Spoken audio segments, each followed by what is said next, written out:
Hey guys, welcome to an interesting video on Wild Rift. So today we're back with a Xayah supplementary guide, and once again we're going to be taking a look at the top rank build for Xayah. But as usual before that, don't forget to take a look at Xayah's basic guide that I'll put in the cards above for her skills, leveling order, tips and tricks, as well as some of her combos. So without further ado, let's jump straight into talking about her items. So basically you're going to see kind of a trend of a lot of these top rank guides. They like to actually not ranked guides, top ranked builds, they actually like to take Stormrazor. So Stormrazor is a really popular item in a lot of the builds. Now, my personal theories normally is because if you're better at the champion, you can make better use of Stormrazor because that extra damage and the extra slow it's actually really useful on a lot of champions. But you know, if you're not as good at the champion, a lot of other items like Shield Bow, for example, will be better because you don't really have to really quote unquote make use of Shield Bow. It's just kind of there and you'll just proc it. But of course, that doesn't mean you're bad at the champion or you're low skilled if you use Shield Bow. There's nothing wrong with Shield Bow. It's just that I notice a lot of the top rank builds like to take Stormrazor. So let's talk about Xayah. Why does she want to take Stormrazor? Well, of course, the starting stats are great. You get 40 AD, of course you get the crit, 20% attack speed, but the most important part is the passive. So the passive gives you an extra 50 to 120 bonus magic damage and gives you a 75% slow for half a second. So this is important for two reasons. Number one, getting that extra damage is really useful in the early game. Number two, that 75% slow for half a second on Xayah especially is very important. And the reason why that is because you can do your basic root combo, which of course involves you getting a auto and then a Q and then a pull back. So that half a second of 75% slow allows you to get off your Q and pull your feathers back before the enemy can escape, unless of course they dash to the side or they flash away. If not, it's really difficult for them to escape the root, and that's why Stormrazor is so good on Xayah. So next up for the boots, you generally want to go for Berserker's Greaves because this allows you to get down your feathers a lot more quickly, and of course is really just helpful for your DPS. Now of course you could also go for either defensive boots if you're into heavy AD or AP, or you could also go into Gluttonous Greaves because you already technically have a lot of attack speed from your Stormrazor as well as from your Quick Blades. Quick Blades of course lowers your cooldown on your W, and this of course is going to give you attack speed from there. So aside from that, of course, we also built Quick Blades to get the lower cooldown on our E as well, to get more pullbacks of the feathers. And then we go into IE, of course, this gives you the increased crit damage as well as the additional AD. And then, of course, we have the Mole Reminder for the Armor Pen together with the Grievous Wounds. And finally, I like to personally top it off with a Bloodthirster, which gives you a lot of physical vamp as well as a lot of AD and stuff. You could technically go for Shield Bow here, but I think for Xayah in particular, I think that Bloodthirster is a lot more helpful because generally, as Xayah, you're always like just DPSing in the back, hiding backwards and trying to stay safe. So you technically should be getting a lot of use from Bloodthirster. You're very unlikely to get instantly one shot and need the Shield Bow, unlike a lot of other champions. So I think that Bloodthirster is a really good option here. So for the runes, we don't need attacks because we already get enough from our first three items. So we're going to go for Conqueror, which is going to give us more AD as well as the Omnivamp. Then of course Brutal for the increased auto attack damage, Coup de Grace for the increased damage against low HP enemies, or of course you could also go for Giant Slayer against tanky targets, and then I like to take Bloodline for even more Omnivamp, or not even more, we don't actually have any Omnivamp for the Omnivamp, and of course Bone Plating for the anti-combo damage. Now, technically you could also go for the Resolve setup, which is basically the Nullifying Orb, Bone Plating and Overgrowth, which is gonna basically make you a lot more tanky and hard to kill.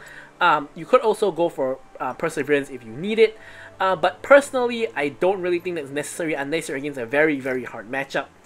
And for the spells, you want to go for Flash all the time, and then you choose between Exhaust and Ghost. So you generally want to go for Exhaust if there are a lot of heavy threats that can jump into you and you need to exhaust them. Also, it's really useful for lane and in 1v1s. But Ghost is a lot more useful if you're playing against a lot of kiteable champions. So think about, for example, if you have like a Riven in the top lane. Let's say you have a Darius in the jungle, and those are champions that basically they just want to run at you and they have to get close to you to do something to you. Those are the kind of champions that you want to take Ghost against. And if there's multiple of those, you know, that's going to be really helpful. So with all that said, let's now jump into talking about the gameplay itself.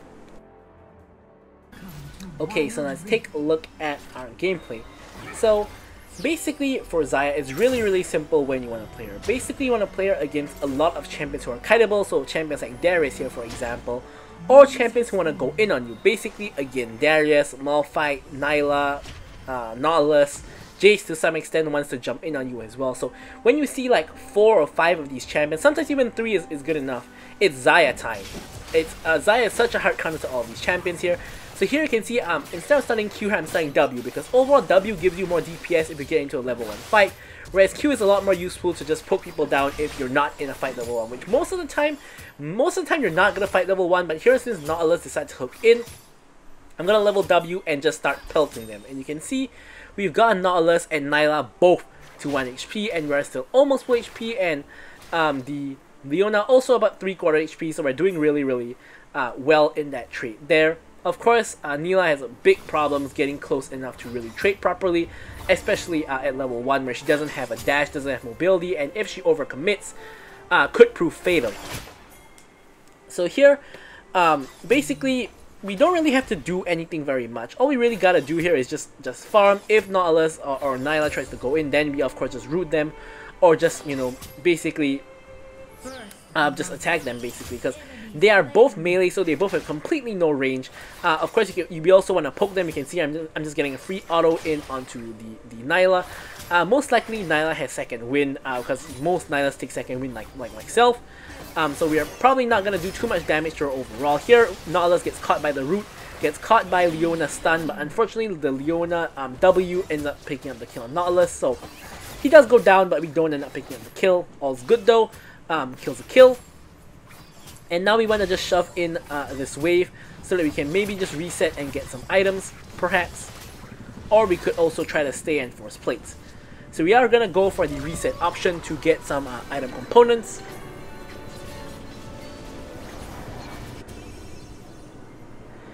And yeah, so here we got the Noon Quiver with the long sword. Of course, same item components for like a lot of items like Phantom Dancer, like Shield Bow, Storm Razor, all of the same item components. So here we already got a decent lead in this lane, and this match you're gonna see it turns out to be really interesting match. And you're gonna see why Xayah is so good into this kind of team comps, and how the Xayah pick can literally change the game. You know, when you're playing into these sort of team comps. Now here, unfortunately, Leona ends up pulling the wave, so it ends up being a very bad wave position for us. So we're forced to basically shove in the wave so that we don't have a wave stuck outside the enemy tower. And yeah, so this basically means that we can't really get any meaningful poke on. So it honestly was a pretty huge mistake there to end up pulling the wave into the bush. And you can see now Neela has set up a freeze outside of her tower. Thankfully though, it shouldn't be too hard for us to break the freeze, because she can really not do anything against us. We can just zone her away and break the freeze here. So here we get off another route onto Nautilus. Neela tries to go in with the W on, so we can't really do damage to her.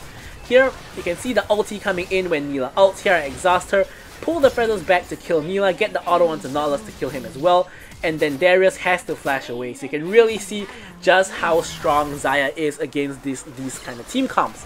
Like, Neela tries to go in, I ult, so her ult is useless. She's now in, she can't get out, she gets rooted, she dies. Nautilus gets hit by all the feathers as well, he dies as well. And Darius has to run for the hills because obviously, you know, he can't really kill us. So there's nothing much he can do. So this is basically going to be the story of the game, where the enemy team tries to kill me and they basically just end up dying instead.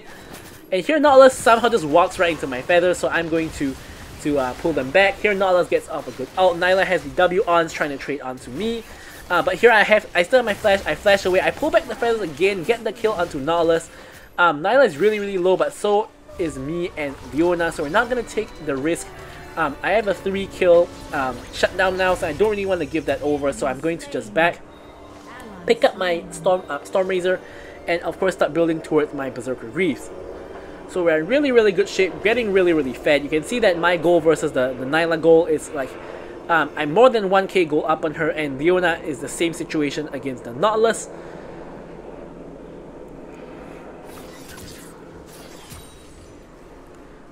So here I tried to interrupt the Nautilus recall, and I do believe that I got him.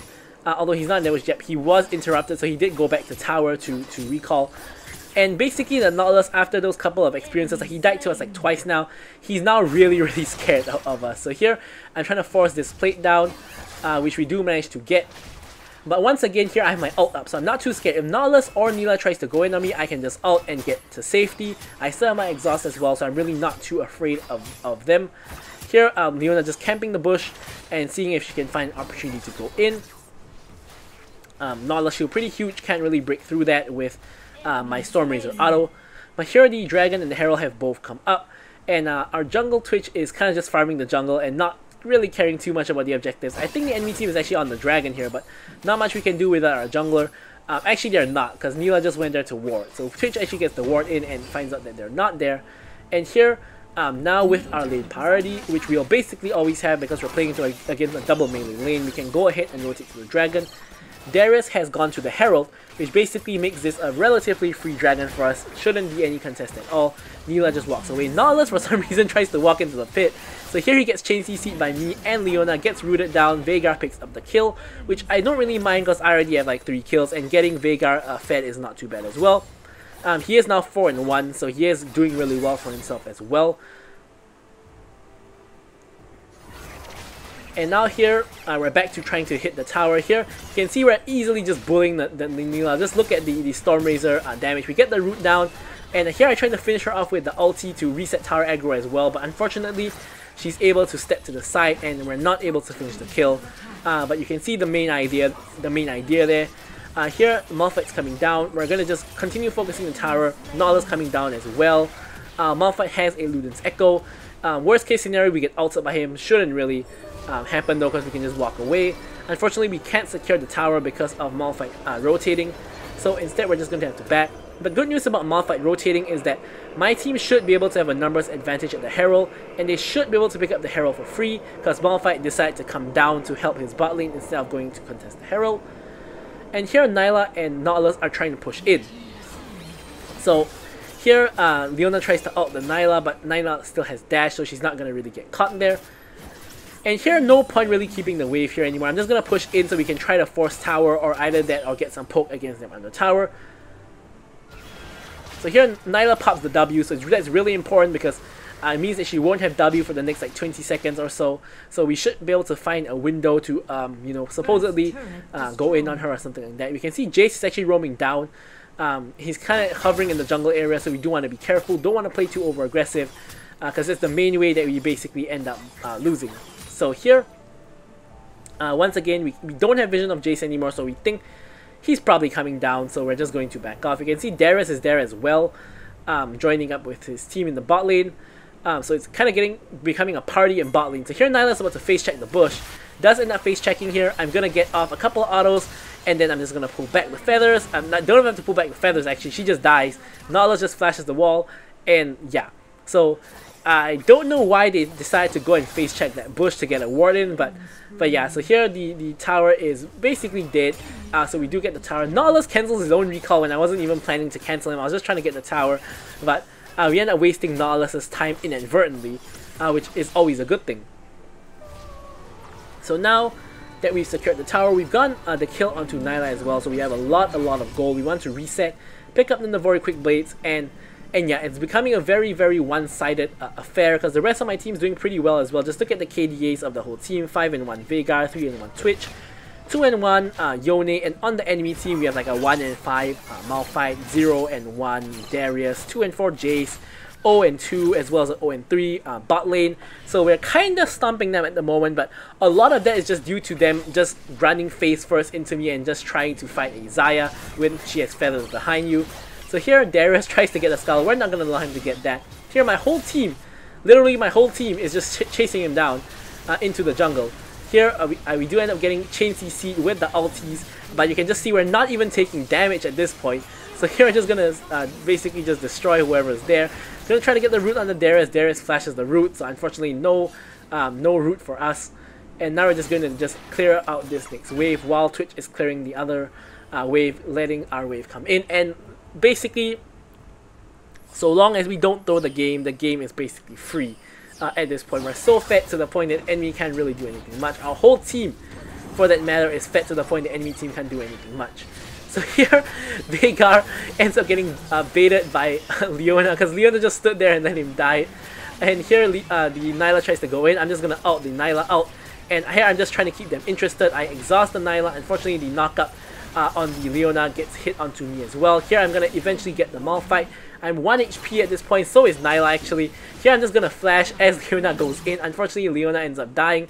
I think if I stayed, I'd probably end up killing both of them if I play it properly, but if I play it badly, I end up just dying, giving them a shutdown. So instead of taking the risk, I'm just gonna basically just retreat. Like, it's not worth giving them a 7-kill shutdown to try to get a kill onto like a 0-3 Nautilus or a 1-3, or she was an 0-3 Nyla before she got the kill onto Leona. It's really not worth to risk my life for that. I'd rather just flash away and just live, basically. So now we've gotten the next dragon, no contest from the enemy team. I'm just going to pick up the stasis just for the safety purposes, because obviously the enemy team, a lot of CC, like if for example I ulti the Nautilus out, I could still get hit by like a Malphite out, a Nyla out, so stasis is really helpful in this situation to, of course, you know, just add an extra layer of safety there. Like, honestly, I'm so ahead, I don't really even need to rush items. I think I can afford to veer off and pick up a stasis here. Here, Leona gets caught, but in reality, she's kind of the one catching them out, because you can see that they can't kill us. Nala is just getting pelted down by me, and she goes down. The Nautilus and the Malphite, low HP, they're running for the hills, and yeah. Honestly, not too much left to say about this match, because it's like we're so far ahead. We're like 10k gold ahead at this point. There's not too much to really talk about. We're just running down mid lane, destroying the mid lane tower, like so. And here the enemy team surrenders, and so we're just going to win the game. So I'm going to leave you guys with the stats as usual. Thank you guys so much for watching the video, and goodbye.